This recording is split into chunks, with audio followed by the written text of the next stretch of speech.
Hi అండి. Welcome to my channel Sri lifestyle. ఈరోజు మీకు బీట్రూట్ కర్రీ చేసి చూపిస్తానండి.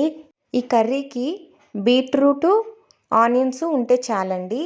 Next beetroot తురుముకోవాలండి. ఆనియన్స్ చిన్న చిన్న పీసెస్గా కట్ చేసుకోవాలండి. బీట్రూట్ ఇట్లా ఉండాలండి. అప్పుడేనండి కర్రీ చాలా బాగుండేది. ఇక్కడ నేను స్టీమర్ తీసుకున్నానండి. తురుముకున్న బీట్రూట్ని స్టీమర్లో వేసి 20 to 25 మినిట్స్ అండి బాగా స్టీమ్ కావాలండి. ఈ స్టీమ్ అయ్యేటప్పుడు కింద వాటర్ వేయాలండి. కొంచెం ఒక హాఫ్ గిన్నె వరకు వాటర్ వేస్తే కన్నా అప్పుడు బాగా ఆవిరంతాను బయటికి పోతుందండి. ఆ ఆవిరి బయటికి పోయేకి మధ్యలో ఇట్లా గ్యాప్ ఇవ్వాలండి. అప్పుడే ఆవిరంతాను బయటికి పోతుంది. ఇప్పుడు మనము స్టవ్ మీద పెట్టుకొని 20 to 25 మినిట్స్ ఆవిరి పెట్టుకుంటామండి.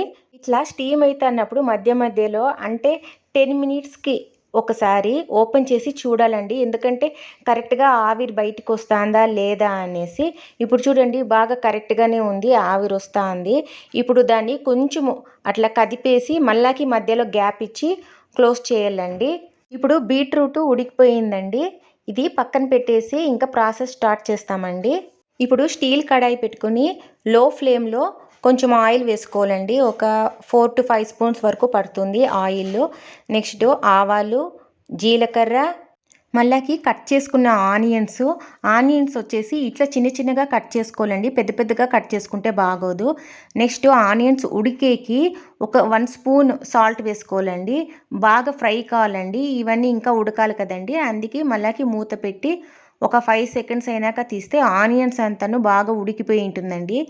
నెక్స్ట్ కొంచెం పసుపు, 1 spoon vegetable masala, next 1 spoon garam masala వేసి బాగా కలపాలండి. ఆనియన్స్ ఈ మసాలాలు అంతాను మిక్స్ కావాలండి. అప్పుడు ఇంకా టేస్ట్ చాలా బాగా వస్తుందండి. ఇప్పుడు 5 సెకండ్స్ మూత పెట్టి తీయాలండి. ఎందుకంటే ఆ మసాలా కూడా కొంచెం ఉడకాలి కదా. ఇప్పుడు 5 మినిట్స్ అయిపోయిందండి. మసాలా కూడాను ఉడికిపోయింది. ఇప్పుడు ఉడకపెట్టుకున్న బీట్రూట్ అంతాను దీంట్లో వేసి బాగా కలపాలండి. ఈ మసాలాలన్నీను ఆ బీట్రూట్లో బాగా కలిసిపోయేలా బాగా కలపాలండి. ఇట్లా కలిపితేనే ఆ మసాలా అంతాను బీట్రూట్కి బాగా మిక్స్ అయిపోయి టేస్ట్ చాలా బాగుంటుందండి. ఇంకా ఇవన్నీ ఉడికేకి ఒక 5 సెకండ్స్ అండి మూత పెట్టి తీయాలండి. ఇప్పుడు అంతాను బాగా ఉడికిపోయిందండి. ఆ మసాలాలు, నెక్స్ట్ ఆనియన్స్, బీట్రూట్ అంతాను బాగా కలిసిపోయి ఉడికిపోయిందండి. ఇంకొకసారి కలిపేసి లాస్ట్లో కొత్తిమీర, కరివేపాకు వేసి ఇంకా బాగా కలపాలండి.